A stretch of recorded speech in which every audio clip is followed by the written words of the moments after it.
الشباب اللي عايزين يكبروا بسرعة والبنات اللي عايزين يكبروا بسرعة، يا ريتنا فضلنا صغيرين، يا ريتنا فضلنا في حضن أمهاتنا وآبائنا، يا ريت والله.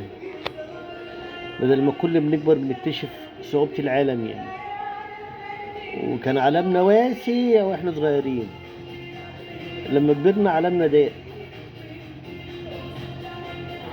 ده ممكن من الظروف، ممكن ان الحب اللي بيروح بعد الام والاب، اللي هم اهم اتنين في حياة البني ادم وخصوصا الام.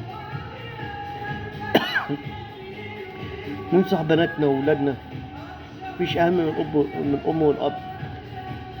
يا بنتي اللي عندك من 10 ل 16 سنة ولا 17 سنة، اوعى تفتكر ابوك وامك بيقولوا اي كلام، ده بيقولوا عن خبرات قديمة، بيقولوا عن صدقوهم صدقوهم والله، هم اكتر ناس بيحبوكم. ما عادش يعني، مش عارف، ما عادش ايه بقى، ما عادش حب مثلا. لا، في حب وفي كل حاجة يعني، بس مش زي حب الام والاب يعني. الناس بتدي من غير مقابل، يعني انتوا عارفين، يعني هم بيدوا من غير مقابل، هم مش عايزين حاجة منكم، مش عايزين غير ان انتوا تنجحوا في حياتكم.